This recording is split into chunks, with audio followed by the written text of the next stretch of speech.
आरोप लगा रहे हैं। लेकिन इस दौरान ओवैसी ने मोना डार्लिंग का जिक्र कर दिया। अब इस रिपोर्ट में देखिए कौन है सियासत की लैला की मोना डार्लिंग। सियासी लैला को मिली मोना डार्लिंग। ओवैसी की मोना डार्लिंग कौन? नू हिंसा पर भाईजान पूछ रहे सवाल। मैं एक लैला हूं और मेरे चाहने वाले इतने हैं कि हर कोई चाहता है कि मुझे मुद्दा बनाकर और हासिल किया जाए।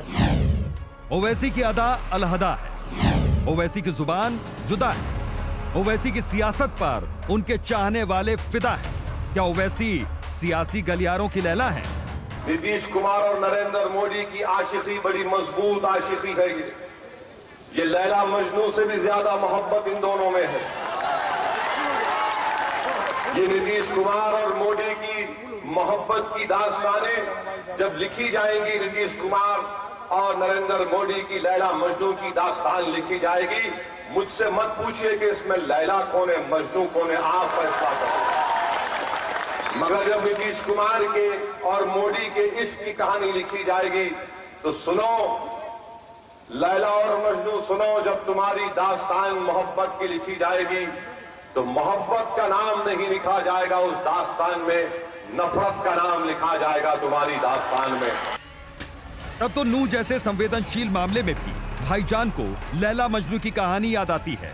आप सोच रहे होंगे कि मेरा धर्म मेरा कर्म में लैला मजनू की बात हम क्यों कर रहे हैं, इश्क और मोहब्बत की तकरीर हम क्यों दे रहे हैं, तो उसके मायने आपको बताएंगे।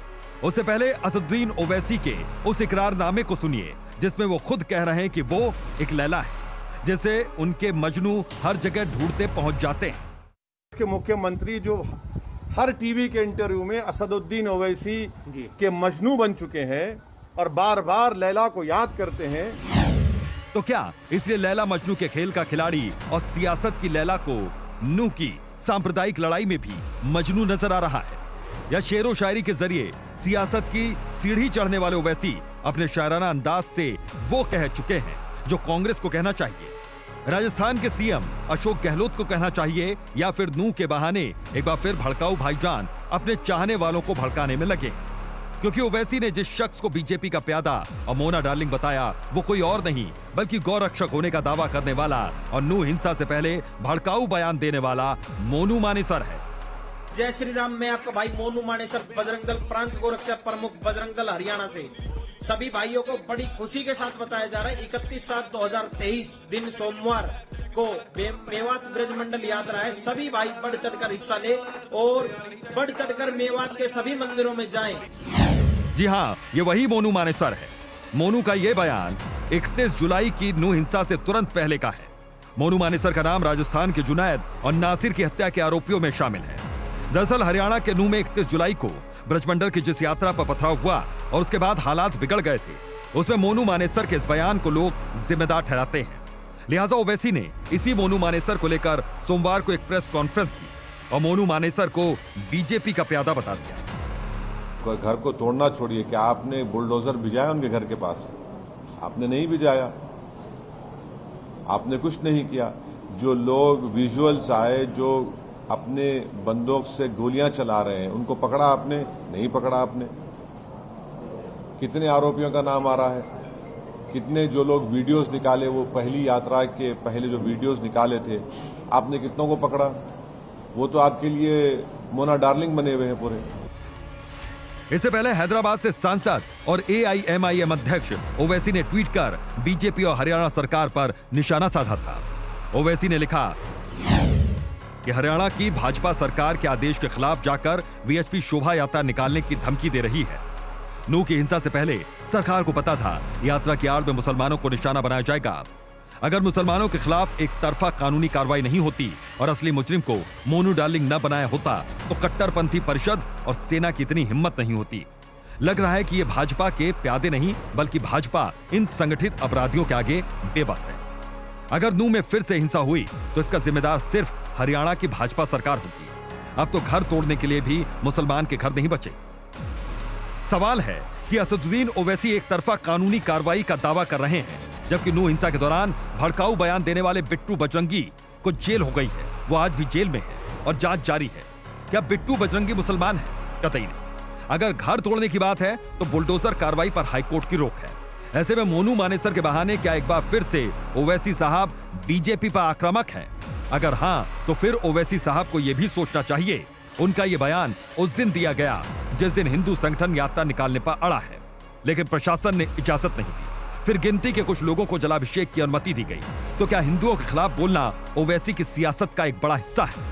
सुनिए इस सवाल पर ओवैसी साहब क्या कहते हैं।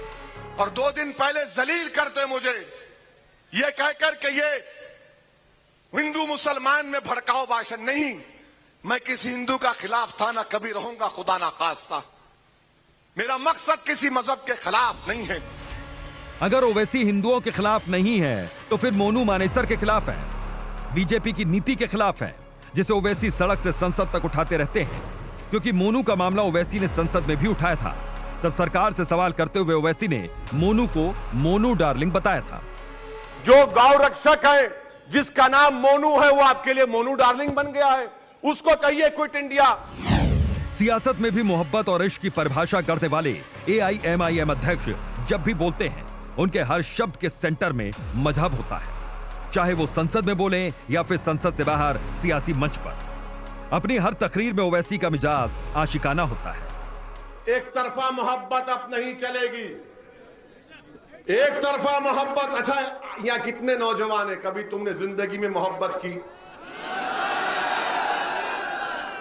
एक तरफा होती है मोहब्बत। अच्छा, यहां जितने लोग आए, आपकी गाड़ी में पेट्रोल डलाए किसी ने पैसे देकर? किसी ने आपको पैसे देकर बुलाए? नहीं ना। You love me, I love you also. ये है 2 तरफा मोहब्बत। समाजवादी बसपा की रैली में ए लाला दे पेट्रोल डाल गाड़ी। बसपा की रैली में राशन मिलेगा। यहां कुछ नहीं है, यहां मोहब्बत है, दिल का मामला है। 2 साइड लव अफेयर, इसको इश्क बोलते हैं। लेकिन सवाल मोनू मानेसर का है या फिर हिंदू मुस्लिम की गंगा जमुनी तहजीब को बचाने और बढ़ाने का है। इसमें 2 राय नहीं कि मोनू मानेसर को लेकर ओवैसी ही नहीं, कांग्रेस और बाकी विपक्षी दल भी बीजेपी पर हमलावर है और बीजेपी कानून और पुलिस का हवाला देकर मोनू मानेसर को क्लीन चिट देती आ रही है। Bureau report, India daily.